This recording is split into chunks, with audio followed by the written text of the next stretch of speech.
نو ماشاءالله ډېر ښه سیټ اپ دی او ښه انداز سره یې کړی دی او دوی چې کوم سوچ کړی دی چېرې ماشومان زما خو دا سوچ یې کړی ماشومانو ته خو سټارټینګ کې داسې لکه پلی ګراونډ داسې گیمز پکار دي چې هغوی اول سکول ته متوجه شي چېرې سکول ته د هغوی شوق پیدا شي. اعوذ بالله من الشیطان الرجیم بسم الله الرحمن الرحیم. ډېر قابل احترام دا پین ایجوکیشن پرایویټ ایجوکیشن نیټورک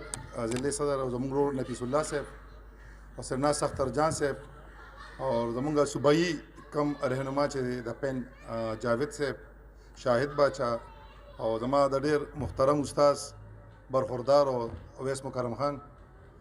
صدیق الله جي صاحب زموږ جرنالست برادر نه نور چې کم ناس مشران کشران زما خویندو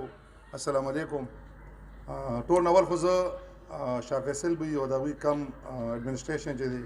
کینګ ایډورډ سکول چې هغوی د چرسدې په تعلیمي میدان کې یو نوې اضافه وکړه او دا یو ډېر خوشایند خبره ده. هغوی ته مبارکبادي پیش کوم او دا تمه ساتم چې په کوم سوچ او فکر دوی د تعلیمي اداره کولو کړې ده چې په هغه طریقه سره زمونږ نوي کول چې دی هغوی را هماغسې ایجوکیټ کړي. که مونږ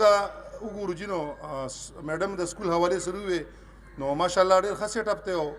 ښه انداز سره یې کړی دی او دوی چې کوم سوچ کړی دی چېرې ماشومان زما خو دا سوچ یې کړی ماشومانو ته خو سټارټینګ کې داسې لکه پلی ګراونډ داسې گیمز پکار دي چې هغوی اول سکول ته متوجه شي چېرې سکول ته د هغوی شوق پیدا شي. خو تاسو ګورئ جوز د 4 ایئر ماشومان خلک سکول ته رالېږي او په جړا باندې بغې کې نیولي وي نو دلته سکولو کې هغه فیسلیټي پکار دي چېرې ماشومان سکول ته توجه زیاته شي. مونږ په تعلیمي میدان کې وګورو 4 سال الحمدلله ډېره مردمخیزه علاقه ده.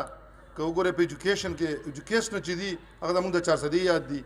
که په پولیټیکل پوینټ اف ویو باندې وو نو د چا دي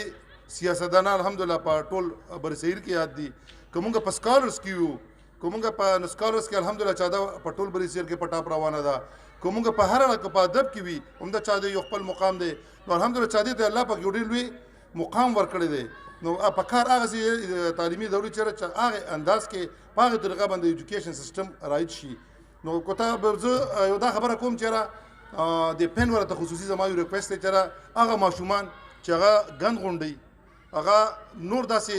بېراهروي کې منفي سرګرمو کې مبتلا دي نو چې دوی داسې د هغې دپاره خپل یو سیکټر کولو کي چې هغه ماشومان د سکولونو ته راولي لکه یو صدقه جاریه انداز باندې نو که هغه ماشومان ایجوکیټ شو نو زما په خیال کمې منفي سرګرمي غلا غولتې یا سټریټ کرایم زیاتېږي هم د دې وجه نه زموږ زیاتېږي چې دغه ماشومان سبق ونه وي او هغه په دغې منفي سرګرمو کې مبتلا شي نو هغه څوک ایس کي څوک منشیات والا ته لاړ شي. نو نن سبا ایس هم زموږ په دې معاشره کې یو ډېر لوی ناسور جوړ شوی دی او هغه خلک د بدقسمتۍ نه نن سبا بس ډېر زیات ایډوانس او ډېر ښه خلکو سره هغوی تعلقونه جوړ کړي دي. نو د دې ډسکریج کولو دپاره هم دوی باندې دا ذمهداري جوړېږي چېرې لکه څنګه دوی زموږ ماشومان ایجوکیټ کوي چې دا ماشومان مخکې ځي که مونږ ګورو په ښه ادارو کې لکه د میټرک نه بعد چې که تعلیمي ادارو ته مونږ لاړ شو نو هلته ایس خلک د دې لپاره استعمالي چېرې زمونږ د خوب زمونږ نو تختي هغه ډک شي بیا. نو په تعلیمي ادارو کې د دې لپاره خصوصي کمپین شروع کول پکار دي او زه یو ځل بیا